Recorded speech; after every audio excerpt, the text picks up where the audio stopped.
No, man, sorry, man, sorry. My bad, my bad. Hey, we are live. So sorry about being 2 minutes behind schedule. Kris and I got talking. Yeah. So we were talking about the questions and topics we're going to discuss, and we just got wrapped up in it. So anyway, we are here live. I'm at my house, and Kris, where are you at, broadcast? I'm in our podcast room, so it's about the only quiet space. You know, it's actually, I'll show you. It's our storage for a senior source for the conference, and our makeshift kitchen, and then podcast. Right on, man. Yeah, I'm in the dining room / living room / kitchen / podcast room / pretty much night room, pretty much everything. Yeah. Let me go ahead and before I forget, let me go ahead and this used to be I think Anthony's old office. This space in here used to be Anthony's old office. Back in the day?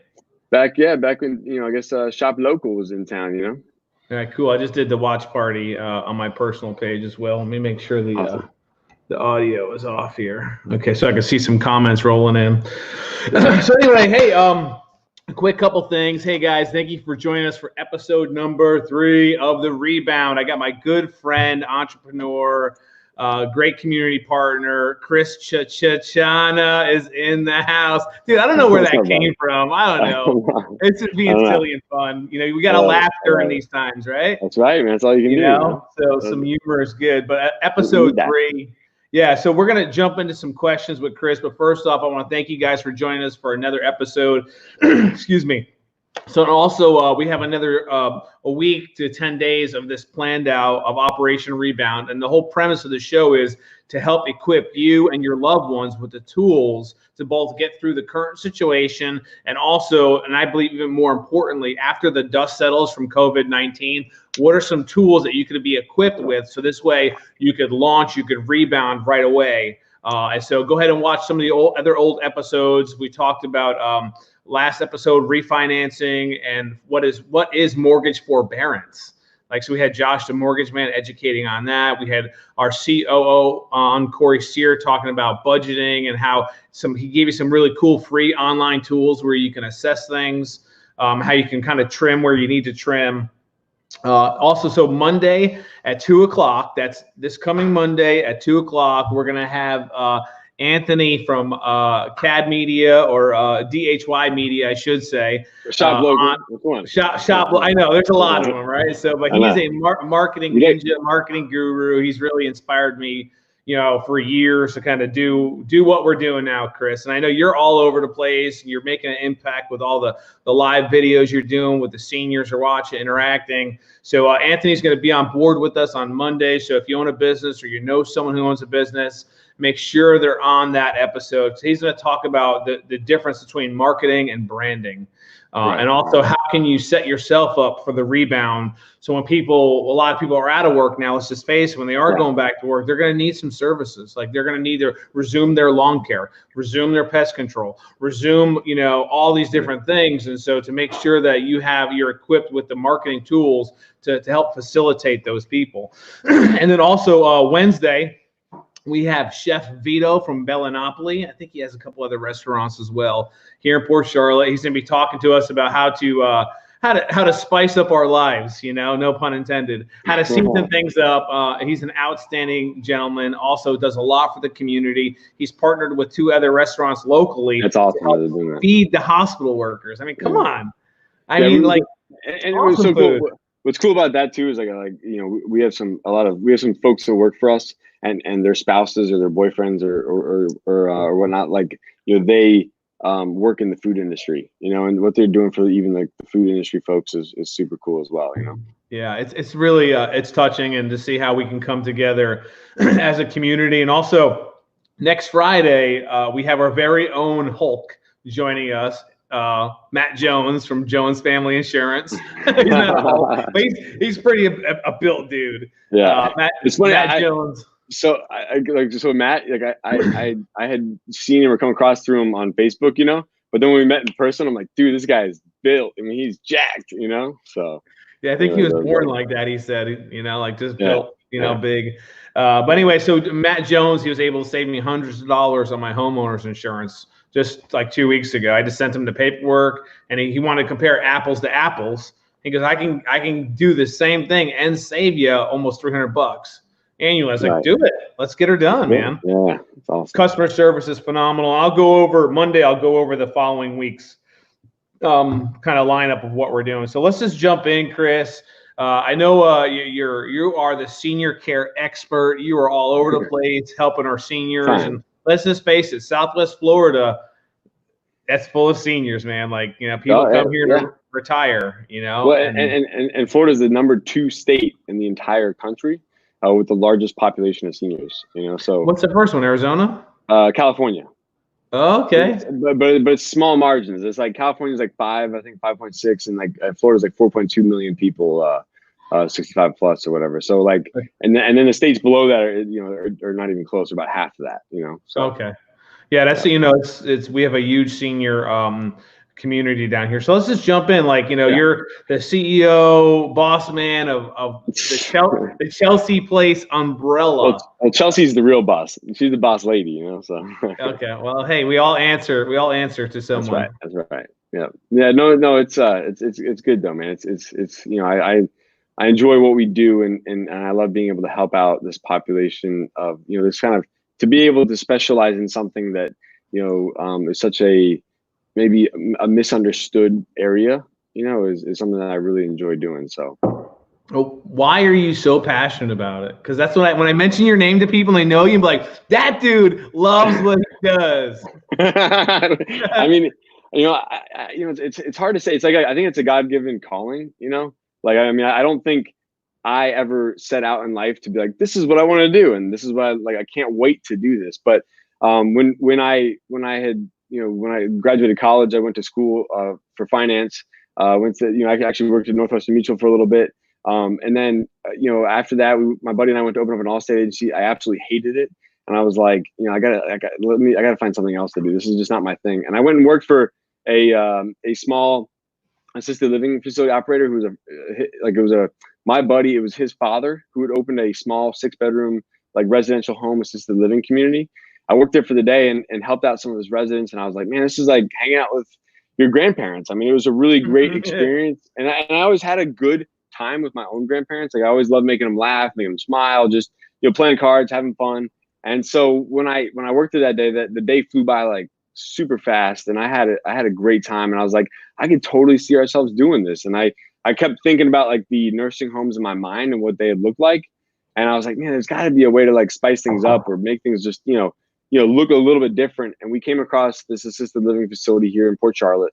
My wife, Chelsea, and I, we moved into it.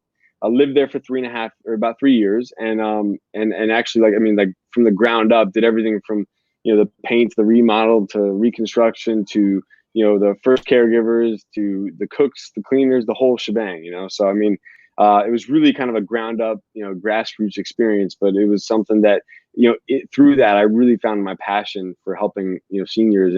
And as time had gone on, families had come by, and families were like, what do I do in this situation? What do I do in that situation? That kind of led me to explore things beyond just assisted living. And that's where I really started to enjoy helping families, in addition to finding care, just find the other resources they need, like a financial planner, or like, elder law, or, any of these other resources that they're kind of walking through as they, go through this process. So. Right. Now,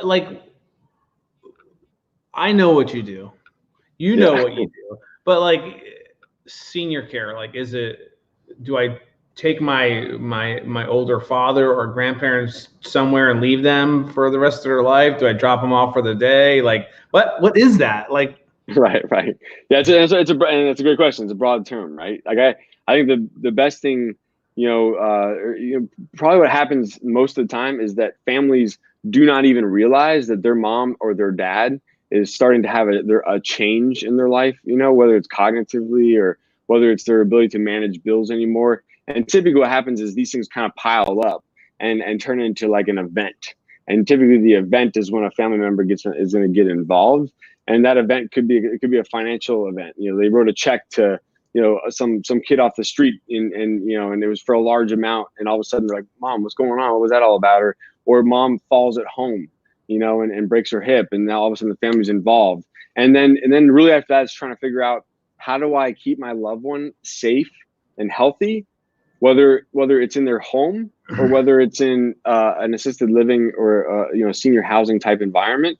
And I think deciding, do I want my mom and dad to live in their own home? Can we afford to make that happen? Do I live in their home? Do I go move in with them? Or, do we look into senior housing and the different options there, So I think it really kind of comes down to a lot of my clients that I deal with, are entering retirement or pretty new into retirement, and so we have. No one's thinking about this then, Right, but we have a lot of the conversations as well. Tell me about your parents. Are they alive? Right.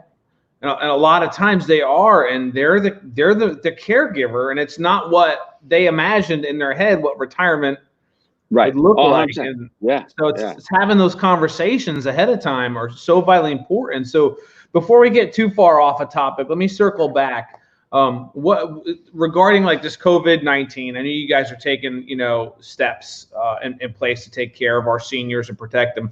What are some things right now that we could be doing for like my parents, things like that people could be doing for their grandparents, whether it's a phone call once a day, a text message? What are some like things that we could be doing right now that are practical that we can implement? What do you think?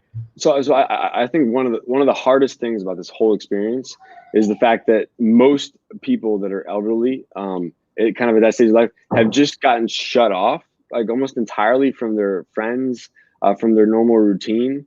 And so whether it's someone that is aware of this or whether it's someone that maybe has some cognitive changes that are happening, such as dementia, Alzheimer's, Parkinson's, things like that, I think what just happened is they just got a massive shock to their system, like we all did. But we as individuals can maybe adjust a little bit easier. But sometimes those that are maybe suffering from some cognitive changes, a change in their routine has a big effect on their ability. It has a big effect on their overall happiness. So there might be someone might be going to the store, going to see their friends at the cultural center on a weekly basis, doing this thing, doing these things that they're regularly part of, maybe being a part of a support group because maybe they care for someone in their husband or their wife. And they might be doing these things that are typically their outlets, their escapes, their things they find joy in. And all of a sudden that just completely changed. And now they're stuck at home. They're concerned. They know that this is, that seniors are more at risk. And so what was their routine completely changed? And for those that have cognitive, changes or declines, it can be so difficult on them to change their routine like that. They're not used to that. A lot of times what it is they may not remember what they did, but they know that something's different about their routine. Like I look at our residents a lot of times, they know that if they may not remember that the meal comes out at 5 p.m. every evening, our dinner, but they know if it's 5:15 and something's off and they're waiting at the table longer than usual. It's something innate about that. They know that if the bus is running late to pick them up, to take them to our senior center, we don't have to tell them the time. They don't have to look at their watch. There's something inside that's why is, what's wrong? I normally I've been picked up by now or something, so routine is so important.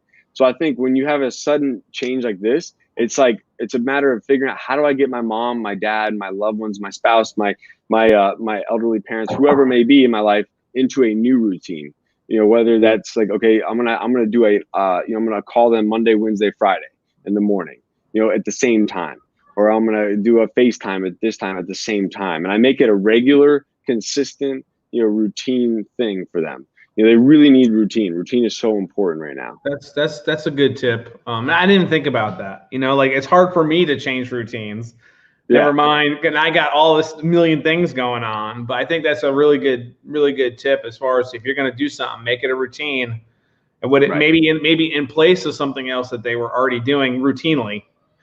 Exactly, and so and that's what I was telling a lot of some of the people we care for. It's okay, in the morning, maybe get all who's all the family members out there that could connect with the person that you're caring for in your life, right?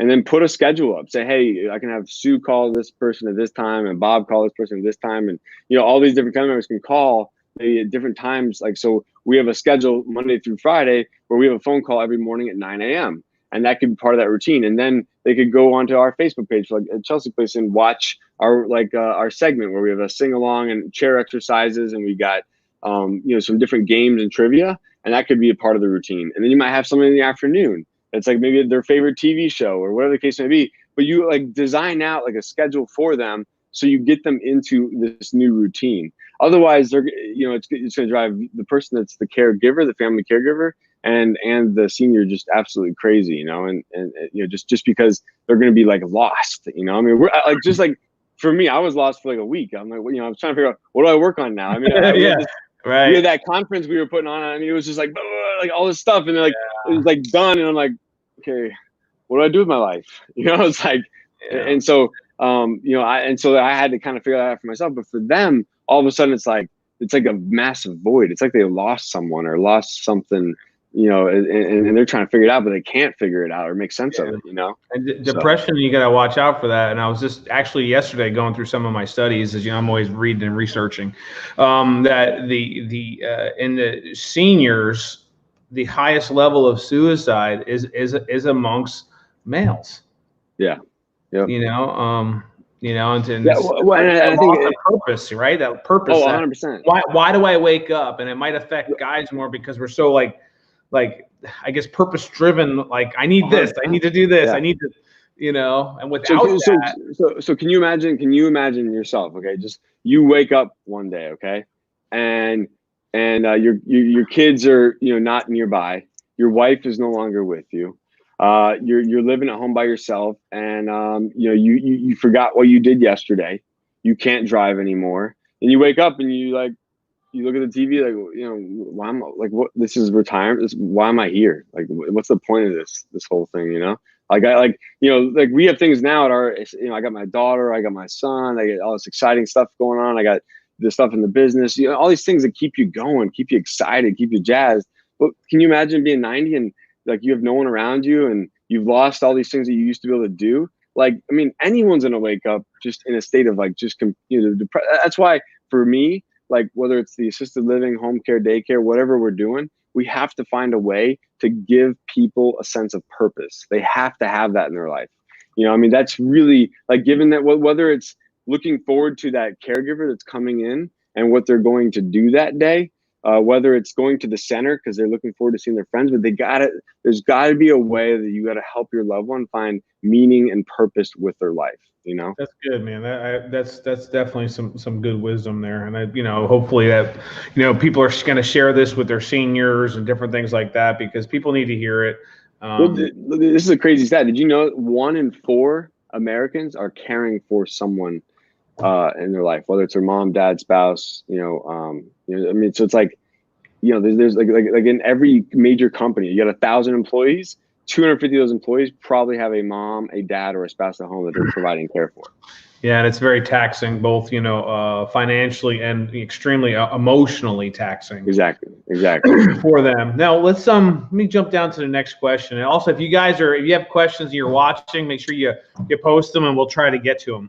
Excuse me. So let's say the hope is by the end of the month here, the restrictions are lifted and like things are starting to get back to normal. And that's where the curve is going down, as they say, all the numbers I'm looking at, right? Right. The government's they tuned down their death toll like in a major way just yesterday. Right. That being said, what are some tips that we can help our seniors, our parents, grandparents get back into their routine and kind of get out of the funk? Like what would be like recommended? Was it like ripping the Band-Aid and shoving them right back into? In my mind, that makes sense. But right. I know. I think it's like the problem is I don't think the world's gonna be able to like shift that fast. So I think like even us as a society like is going to slowly get back into it. I mean, because I think we're entering a new world. We're entering a world. Need to light a fire under the rear end, so we need to get back to it once the dust like. I know, but it's like, right? Like, I know, and trust me, man, I'm like the most optimistic person in the world, and I'm trying to like so hard not to be negative throughout this. And I think that like you taking a proactive approach with this segment called Rebound is so important because I think everyone needs to have a mentality of like, how do I rebound out of this? Because it's going to take some work. It's going to take effort, to get through and out of this in a successful way. And that's not a negative thing. It's just a proactive step, I think, because there's no way that we can go back to exactly how things were beforehand. I can't foresee that world happening, but I can foresee us rebounding. I can foresee us, having, success on the other side and getting through all this. But I think it's important, for us as individuals to realize that it might be like just the way it slowed down to a stop. It's gonna open back up, at a similar pace, I think, and therefore, like there might be certain things that aren't open, or there might be certain things that were part of the former routine that maybe are not available anymore, or not available for some time later. And so I think it's a matter of like figuring out, like, okay, before this event happened, what was I doing personally, my own routine, and then what was I doing for my routine for my loved one to get us through, and like what things can I add now? And so maybe like, like one of the clubs I used to go to, or the cultural center, one of the activities I used to attend, and like, like even like with us, like say we open at some point, like there might be one of these things where you might be, okay, I'm going to go, instead of 5 days a week, to Chelsea Place, I'm going to go maybe 1 day a week to Chelsea Place and do the art center thing, 1 day a week, and slowly ease back into it, But at home, I'm still trying to do those routines I had originally set up, maybe, like, so those routines that with the phone call and this, that, and the other, I'm going to try to keep some consistency while I'm at home, but maybe start introducing some of those previous routines from before. So just for the record, you don't recommend ripping off the Band-Aid? Well, I do. I would.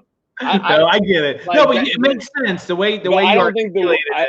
I don't think the world is gonna wear. I wish it was like that. Right, but I think the majority of people would probably do better at the slower transition.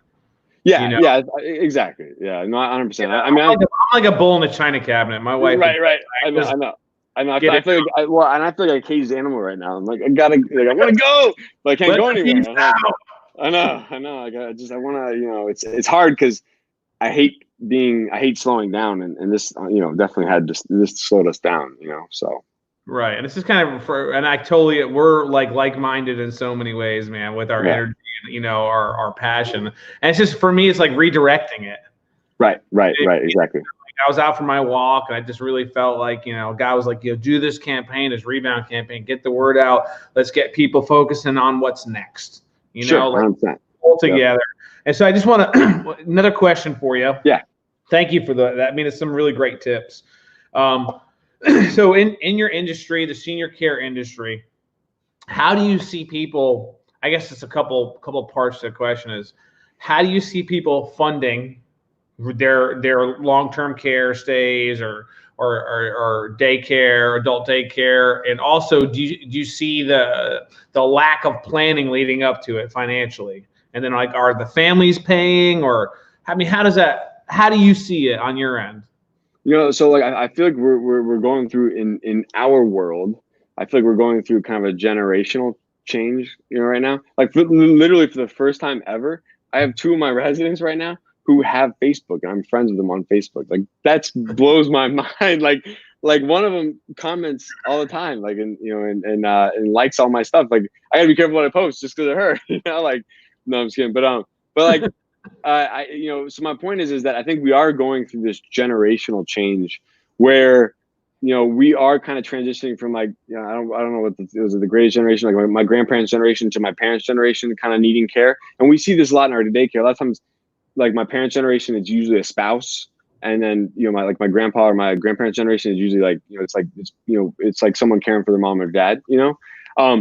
So my point, I guess, to all this is I see that the my grandparents' generation is the one that planned or saved or had pensions or things that were more secure, where I feel like my parents' generation are the ones that the boomers. I mean, they were the ones that were rebellious and went against the grain and right. I mean, like I watched this, or I was reading an article the other day, a study on the boomers and just how much of the GDP they made up in consumer spending, and it was such a large number, was literally just consumer spending, services, and consumer type products, so when you're reading, you're like, wow. I mean, like so much of that economy is stimulated by that, and not as much as them tucking away everything. I think they even said the savings rate from like the previous generation to the baby boomer generation, you know, it was about like, I think they went from like a 20% savings rate, or maybe even like a 50% savings rate, down to like a 10% savings rate, I think.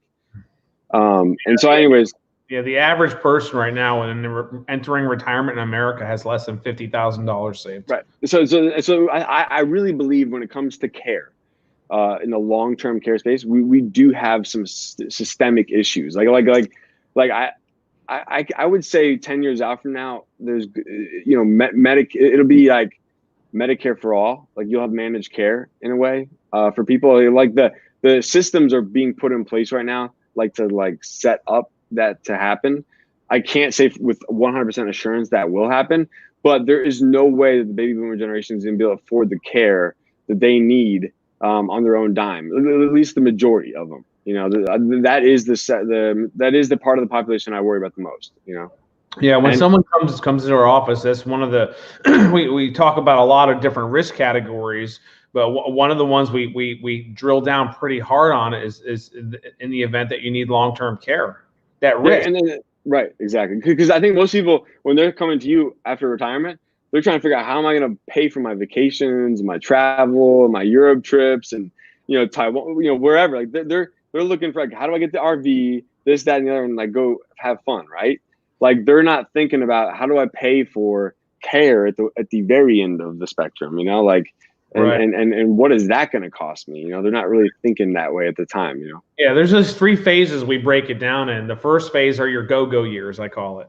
Right, so you're going on vacation. I'm going to see family. I'm going here, da, da, da, da. And then the next 10-year clip, or right around that 10 years, are your slow go years. Right. I'm going to the doctor. I'm going to the veterinarian. I'm going to the grocery store. You kind of popping around town, and your spending goes down. Right. Exactly. Third phase is your no-go years. Right. You know, and that's when medical care kicks in, long-term care kicks in. That's when your expenses skyrocket. If you look at the inflationary cost of medical services, it's astronomical. Well, because like even when we talk about like going to like a $15 minimum wage, you know, like I think about like the economics of that. Like, okay, what does that mean for the people that are paying for care now? Like whether it's home care, you know, I mean, like if you think about it right now, like it costs somebody, like if they want home care in their home, it's going to cost. I think the Genworth average is like $21 to $22 an hour. You know, but like if you go to Sarasota, you're going to pay 25 to 35, you know, per hour to have a caregiver come into your home. But if you brought minimum wage to $15 an hour, now you're going to have like costs of like 40, and $40 to $50 an hour just for in-home care, you know, and then you go to this assisted living. I mean, like the whole economics period, there is a massive cost to care, you know, hands-on care. And I think people just need to be conscientious of that. And they have to ask themselves, honestly, like, what do I, like in my no-go years, how do I foresee that period of time for myself? Do I want to move into, I mean, there's some nice assisted living facilities now. I mean, like some like ones that you and I would be like, wow, this is nicer than any apartment I've ever had, you know, or nicer than any home I've ever lived in. But at the same time, like, do I want to live in a communal environment like that? Do I want to live at home? Like, I think it's so important first to ask, what's my preference? Then see, okay, how do I pay for it?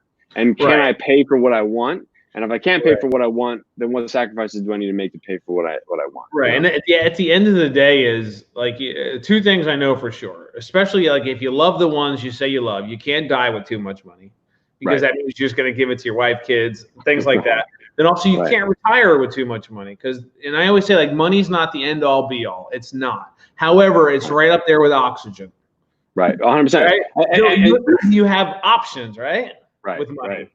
Yeah. So it's looking at you know it's interesting that you just said that too, because I was thinking, as I've been thinking about this bailout, you know, I was like, the more I thought about it, there's no way to make people whole, because the money was always in motion, you know. And so, but to your point with oxygen, like if you think about the theory of oxygen, like you're breathing it in, exhaling it. It's like it's like oxygen does no good just sitting in the tank.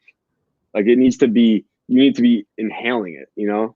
It does no good just in storage, you know. And so, you know, so anyways, it's a good point though, you know, so to me, it's like, you know, how do I create that cash flow so I can afford my monthly expenses, you know? Cash flow is so important, man. We got just a couple minutes left, Kris. But we were talking before we got started, which is why we were late, about the importance of cash flow. Like, so people are in your accumulation years, you're pretty much your whole adult life. You're saving in your IRA, you're saving in your 401k, you're saving in your bank. Now, when you get to retirement, it's not about rate of return. It's not about accumulation. It's about cash flow. It's about income, you know? And that's what it comes down to. And so there's a couple different ways to make sure you have that cash flow, that guaranteed cash flow in those retirement years. And I'm going to say the A word, and a lot of people don't like it. All right. It's the annuity. Right. That's, your mind went somewhere else for a second. But it's really to guarantee that stream of income. So Social Security is cash flow. Pension income, if you have it, is cash flow. Annuity is cash flow. Some form of life insurance, it's provided cash. So if you look at all of the people that live in our like assisted living facility now, or you look at all the people that use our home care, our center, you know, all of them to some extent have Social Security, pension, and maybe 10% have long-term care insurance. But like all of them have multiple streams of kind of this income coming in to help supplement the care that they need. You know, and it's like they don't need like a massive pile of cash just eroding in the bank. You know, like, and I even did a video on this one time too, and it was kind of an interesting theory, and it really depends, right? But like, say you sold mom's house, you know, maybe they put it into something, a product that you have that guarantees their cash flow. But you know, for those that maybe didn't have that or didn't know about like what you could potentially offer them, you know, I did like a modeling of, okay, instead of selling mom's house and then just spending it, you know, on care, what if we just rented mom's house out, you know, and use that rental income to help pay for her care in the assisted living facility or something like that. Like, you know, there's how to create cash flow. And there's a great book. I'm almost done with it. Yeah, home equity and reverse mortgages. Yep. Now, I have to admit, I used to beat up reverse mortgages pretty bad. Right. Financial advisor. However, in the last 5 years, there's been a lot of fine tuning on it. And this book has really opened my eyes to a lot of strategies where if there's a shortfall for people, they could stay in their home. And let's just face it, you spent 20, 30 years paying your house. Now, what if you spend the next 20, 30 years for your house paying you?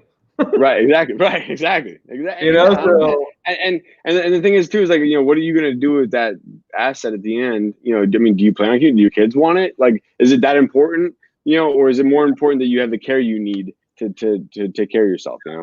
And in more instances, I'm going to say that the kids would rather see their parent taken care of than worry about getting the house. Right. Yeah, I know. I feel like some parents are like, oh, I want to save this for my kid, and the kid's like, I don't want it. You know? But they think that's I know. Let's having a conversation. But hey, Kris, we got to land a plane here. So just to kind of recap, Kris Chana from Chelsea Place.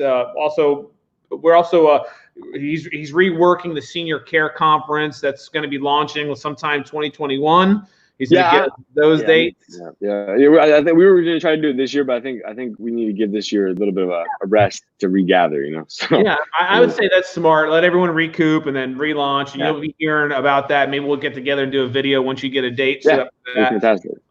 Also, don't forget, so we do the show Monday, Wednesday, and Friday. So Monday, we have the marketing ninja guru, Anthony, coming from DHY Media. He's all the way up in North Carolina in the mountains. Dude, he's at the most beautiful place. I swear, man. He lives in like a magical, mystical land. I don't even get it. I love my humidity, bro. I'll take the heat. I'm from New York. I'm over the snow and cold. It is gorgeous. And then Wednesday, we have Chef Vito from Bellinopolis coming on. And then Friday, we have the Hulk, Matt Jones from Jones Family Insurance. Going to be teaching us and seeing how he could potentially save us some bucks. And also, what are some red flags to look for in our current coverages. So all that being said and done, hey, it is Good Friday, you know, today.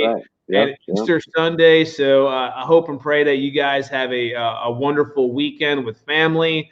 Don't stress out too much. Get out in the sun. Get some exercise. Kris, don't work too hard. Enjoy that young family years. And I really appreciate all the hard work that you and the team put in every day to take care of our seniors. And, you know, I'm proud to call you friend. You know, man. No, thank you. Same to you, buddy. Really am. All right, man. Well, hey, thanks again, Kris. And we'll see the rest of you guys later. See ya. Awesome, bro. Appreciate it, man. Thanks, buddy. That was cool.